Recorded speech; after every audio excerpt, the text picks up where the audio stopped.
बिस्मिल्लाहिर्रहमानिर्रहीम अस्सलाम वालेकुम। प्रोग्राम सेहत की बातें लेकर आपका अली बुखारी हाजिर खिदमत है। डियर व्यूवर्स, सूरज का पारा इन दिनों कुछ ज़्यादा हाई है। यही वजह है कि मैदानी इलाके बिलखसूस पंजाब और सिंध में दर्जा हरारत 50 सेंटीग्रेड को छू रहा है, जिससे हीट वेव्स और उसके बाद हीट स्ट्रोक के खतरात बढ़ गए हैं।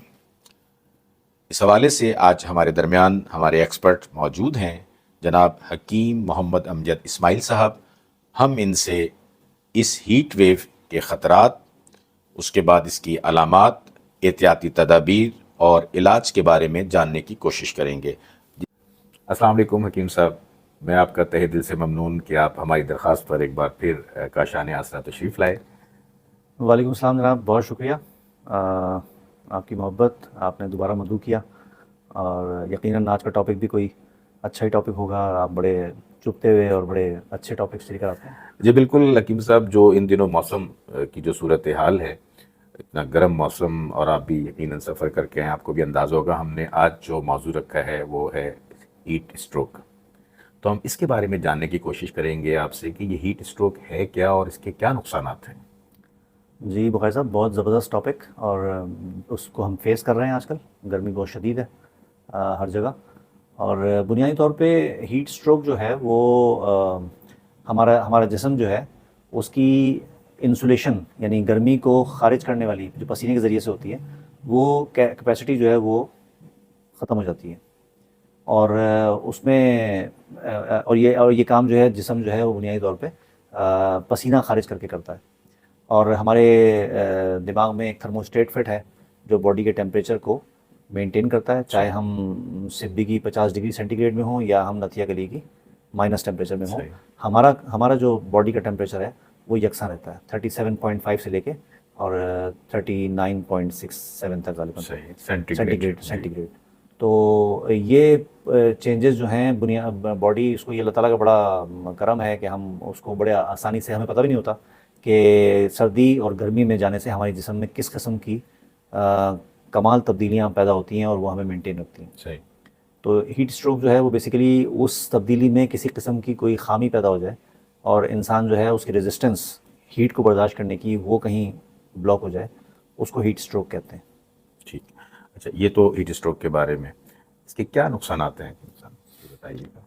अच्छा, हीट स्ट्रोक जो है वो तो एक बात की चीज़ है। उससे पहले एक हीट एग्जॉस्शन का अमल भी आता है। जी। दोनों में बड़ा बुनियादी फ़र्क हमें अलामात के एतबार से भी नज़र आता है। हीट एग्जॉस्शन जो है उसमें आदमी को एकदम से थकावट का एहसास होगा और वो फेंट की तरफ चला जाएगा, यानी वो उसको ऐसा लगेगा जैसे मैं गिर रहा हूँ। दूसरे नंबर पे उसमें जो नब्ज़ है वो तेज़ तो होगी लेकिन वीक हो जाएगी।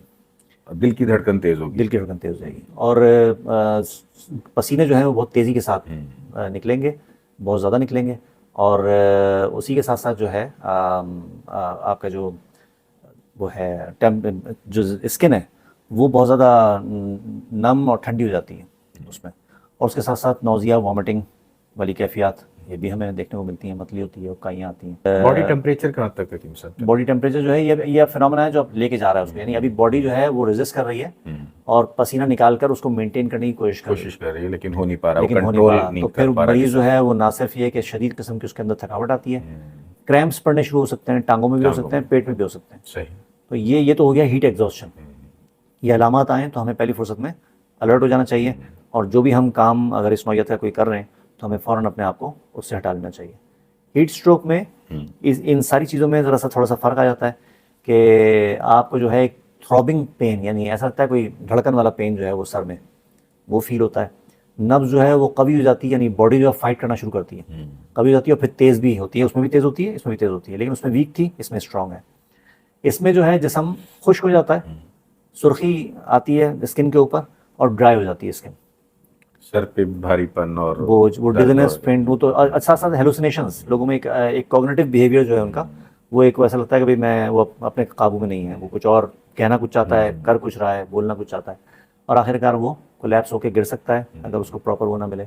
और इसी के साथ साथ जो है उसमें ये सारे क्रैम्प्स वगैरह वाले मामला जो हैं वो वैसे ही चल रहे होते हैं। जी बिल्कुल हकीम साहब, आपने ये अलामात की बात की है और फर्स्ट एड की भी बात हो रही है, तो हमें जो फर्स्ट एड के तौर पर ये रोज़मर्रा ज़िंदगी में अगर ऐसा कोई कहीं मरीज़ सामने आए, फर्स्ट एड के तौर पे हमें क्या करना चाहिए या क्या एहतियाती तदाबीर ऐसी हों? पहली फुर्सत में मरीज़ को जो है वो सायेदार जगह पे ले आना चाहिए। ठीक है। और उसके कपड़े अगर टाइट हैं तो उनको फ़ौरन लूज़ करना चाहिए। उसकी बगलों में जो है वो गर्म ठंडे पानी के का बर्फ़ रखें या तौलिया रखें या जैसे भी आप मैनेज कर सकते हैं वो कीजिए। उसके सर पे थोड़ा सा ठंडा पानी मैनेज कीजिए, छींटा उसको मारिए। हवा का वो है इंतज़ाम वो प्रॉपर हो कि उसको हवा लगे। और साथ साथ जो है वो पहली फुर्सत में एम्बुलेंस को कॉल कर लें ताकि उसको ले जाया जा सके। एक चीज़ एम्बुलेंस में मुझे याद आई कि हमारे यहाँ जो नॉर्मली ये हाई रूफ एम्बुलेंसेज हैं इसमें एसी नहीं होता और शदीद गर्मी में इसका दर्जा हरारत अंदर के नतीजे में बाहर के नतीजे में अंदर ज़्यादा होता है। तो बजाय उसके कि वो एक हेल्थ हैजर्ड बन जाती है, बजाय से कि हम उसको बचाएं मरीज़ को, उसमें लेट कर उसकी तबीयत और ज़्यादा ख़राब हो जाती है, मुश्किल में आ जाता है मरीज़। तो कोशिश ये करनी चाहिए कि ऐसे मरीज़ को आप अपनी कोई पर्सनल कोई गाड़ी हो जिसमें जो ठंडी हो, जो एसी जिसमें हो, या एम्बुलेंस ऐसी हो जिसमें एसी लगा हो। तो हमने जब देखा एक ज़माने में हीट वेव आई थी और काफ़ी लोग इसमें अल्लाह दुनिया से चले गए थे, तो उसमें एक बहुत बुनियादी वजह जो कहीं नज़र आती थी वो ये भी थी कि वो एम्बुलेंस में ही उनका इंतकाल हुआ। जहाँ उनको ज़रूरत थी ठंडक की, वहाँ हमने उनको मज़ीद तपिश में और हीट में जो है उनको गर्मी में उनको रख दिया। तो और फिर हमारे यहाँ आपको पता है रिवाज नहीं है, बहुत कम ऐसा होता है कि एम्बुलेंस को सही रास्ता मिले, तो देर तक मरीज़ उसमें रहता है और फिर उससे कोलैप्स होने के चांसेस जो है बढ़ जाते हैं। फिर वहाँ जाकर फिर उस पर ज़रूरत है, फिर ड्रिप भी लगती है और वो सारे मामला होते हैं। लेकिन बुनियादी तौर पे आपने उस पर ज़रा सा पानी का छींटा देना है, उसकी बगलों को और उसके जिस्म के मुख्तलिफ हिस्सों में आपको गीला करना है, कपड़े लूज़ कर देने हैं, हवा का इंतज़ाम जो है वो प्रॉपर रखना है। ये बुनियादी तदबीर है, क्योंकि वो होश में तो होता नहीं है, गिर चुका होता है, तो ये बुनियादी तदबीर जो हमें करनी चाहिए। और एहतियाती तदाबीर की बात करें कि अभी जो मर्ज़ यानी है वो मर्ज़ से वो मरीज़ बना नहीं, तो क्या ऐसी एहतियाती तदाबीर हमें पहले से इस मौसम में, इस वेव में करनी चाहिए? सबसे पहली चीज़ पानी का इंटेक जो है सही। वो बहुत अच्छा होना चाहिए और डिपेंड करता है कि एक आदमी है वो अंदर बैठ के काम करता है, ऑफिस वर्क है उसका, बनिस्बत उसके जो एक आदमी बाहर सड़क पे काम कर रहा है, तो उसी कैपेसिटी के एतबार से उनको अपने पानी का इंटेक जो है वो मैनेज करना चाहिए। मतलब 15, 16, 17, 18 गिलास भी अगर वो पी सकता है तो वो पिए जो बाहर काम कर रहा है। और दूसरी बात ये है कि सॉल्ट इंटेक जो नमकियात है चूँकि वो निकलते हैं, तो उसको जो है लाजमी मैनेज करना चाहिए ORS की शक्ल में। हमारे यहाँ सिकंजबीन एक बहुत अच्छा कॉम्बिनेशन है, मुख्तलिफ दवाखाने बनाते हैं, हमदर्द भी यकीन बनाता है, और उसमें सिकंजबीन बुजूरी भी है, सिकंजबीन लिमोनी भी है, ये सारी चीज़ें मौजूद हैं। तो ये बहुत ही इस मौसम के लिए बड़ी क्लासिकल मशरूब है ये। इसका इस्तेमाल जो है वो ऐसे लोगों को दिन में कई बार इसका इस्तेमाल जो है वो करना चाहिए। फिर हम अगर देखें कि वो कोई ऐसा पेशेंट है जो अमूमन कौन लोग हैं जो उसमें आ जाते हैं, आपके पास जो है विटामिन C का इस्तेमाल है वो आप कीजिए, फ्रूट्स हैं, जूसेस हैं, ये आप अपने इस्तेमाल में लाजमी रखें। नींद अपनी पूरी करें ताकि आपकी इम्यूनिटी जो है वो बेहतर रहे, एक बहुत बुनियादी नुक्ता है। ठीक है, इसी तरह जो शोरबे वाली ग़िज़ाएं, चहलकदमी, वर्जिश, लेकिन वर्जिश भी इस तरह की, एक तो आपने ऐसे टाइम पे करनी जो ठंडा टाइम हो, पसीना बहुत ज़्यादा निकल जाए, ठीक है, उसमें ये चीज़ें जो हैं बुनियादी एहतियात की हैं। और उसमें जो ठंडी सब्जियां से आती हैं, टिंडा, तुरई, लौकी, कद्दू, गाजर, शलजम, ऐसी सब्जियां शोरबे की शक्ल में बजाय गंदम के जौ के आटे की जो रोटी है उसकी तरफ आ जाइए, वो एक बड़ा अच्छा चेंज लेकर आता है। सर को भी ढाँक के रखना। आजकल तरबूज आए हुए हैं, खीरे हैं, ककड़ी है, इसकी सलाद बना के खाई जाए, वो भी हम नमक के साथ खाते हैं, तो वो भी सॉल्ट का जो मैनेजमेंट है वो बेहतर हो जाती है। तो इस अंदाज में जो है हमें इसकी वो करनी चाहिए। और अगर कोई काम ऐसा है, ख़ास तौर पे वो लोग जो आदी नहीं है बाहर धूप में काम करने के, उनको अगर कोई ऐसा टास्क मिल जाता है तो फिर वो ख़ास एहतियात करें, अपना सर कवर करें, बहुत बुनियादी चीज़ है, सर और गर्दन का कवर करना जो है इस मौके में हल्का सा उसको ठंडा भी नम भी रख सकते हैं, ताकि आपकी जो वो हीट जो है पहुँचने वाली वो वाली कैफियत जो है वो बेहतर रहे। तो ये वाला भी एक फैक्टर है जो इसका हमें मद्देनज़र रखना चाहिए। जो लोग वीक हैं उनको यकीनन, मैंने देखा बहुत सारे मज़दूर हजरात जो हैं वो इस मौसम में दिन के बजाय शाम में काम करने को अपनी ड्यूटी वो करते हैं, दिन में नींद पूरी करते हैं, तो ये बहुत अच्छा और हेल्दी वो है। तो इसको मैनेज करने की कोशिश करनी चाहिए कि आप अपने काम को ऐसे टाइम पे ले जाएं जब ज़रा सा तपिश जो है वो कम हो जाए। तो ये चंद चीज़ें हैं जिसका हमें ख्याल रखना चाहिए। अच्छा भाई, आप हकीम साहब ये बताइएगा, ये कौन से ऐसे मरीज़ हैं जिनको ज़्यादा एहतियात की ज़रूरत होती है? यकीनन उसमें जो टॉप ऑफ द लाइन है वो हमारे यहाँ डायबिटीज़ पेशेंट्स जो हैं वो उनको क्योंकि न्यूरोपैथी उनके साथ चल रहा होता है मामला, किडनी उनकी मुतासर हुई होती है, कॉम्प्रोमाइज़ हुई होती है, तो उन लोगों को ख़ास एहतियात जो है वो इस मौसम में करनी चाहिए। और इसके अलावा जो ओबीस पेशेंट हैं, जो मोटापे का शिकार है, मोटापा। उनको इस मामले में जो है वो ज़्यादा ख्याल रखना चाहिए। फिर हार्ट पेशेंट जो हैं उनको ज़रा सा देखना चाहिए। गुर्दों के मरीज़ अगर स्पेसिफिक हैं, नहीं है उनको डायबिटीज़ नहीं है लेकिन गुर्दों का मसाइल हैं, तो उनको ज़रा ख्याल रखना चाहिए। पानी का इंटेक जो है जो लोग कम करते हैं वो ख़ास तौर पे ख्याल रखें, ये गुर्दे वाले पेशेंट भी और दूसरे भी, कि कहीं कोई चेंज आ रहा है पेशाब के रंग में, तो वहाँ फिर उनको पहली फुर्सत में, या जिन लोगों को ऑन एंड ऑफ पेशाब के इन्फेक्शन होते रहते हैं, उनमें ख़वातीन बहुत ज़्यादा इन्वॉल्व होती हैं, मर्दों में भी ऐसा होता है, तो उनको ख़ास ख्याल रखना चाहिए कि वो अपनी ग़िज़ा और अपनी जो डाइट है वो हल्की फुल्की ग़िज़ा, पानी का इंटेक, और जो मैंने बताया शरबत वगैरह इस तरह की जो चीज़ें हैं। पानी सबसे अच्छी चीज़ है, डायबिटीज़ तो शरबत नहीं पी सकता, तो वो किसी न किसी अंदाज में मैनेज रखनी चाहिए। ये दरख्त भी हमारे जो ये मौसमी तब्दीलियों में इनकी अहमियत भी है, तो इस तरफ भी हमारा रुझान कम है, और जो हीट वेव्स और हीट स्ट्रोक का जो है सही मायनों में अगर देखा जाए तो ये मुकाबला कर सकते हैं। तो इस बारे में आप क्या कहेंगे? जी, बक़ैर साहब ये बहुत इम्पोर्टेंट है, और हम जिस तेज़ी के साथ ये जो आलूदगी और इसकी तरफ जा रहे हैं, इसमें दरख्तों का बहुत इम्पोर्टेंट रोल है। जी। बहुत इम्पोर्टेंट रोल है हीट स्ट्रोक के हवाले से भी, सही। कि ज़ाहिर सी बात है अगर कहीं एक बड़ा दरख्त है और ऐसा आदमी जो है वो आराम करना चाहता है, तो उसको दरख्त का साया मैसर आ जाए, ठंडी छाँव, तो उससे अच्छी नेमत तो उसको नहीं मिल सकती कोई। तो ये सदका जारिया भी है। हर किसी को हर साल कहीं न कहीं अपने बच्चों को लेके जाना चाहिए और दरख्त लगाने चाहिए। वाह।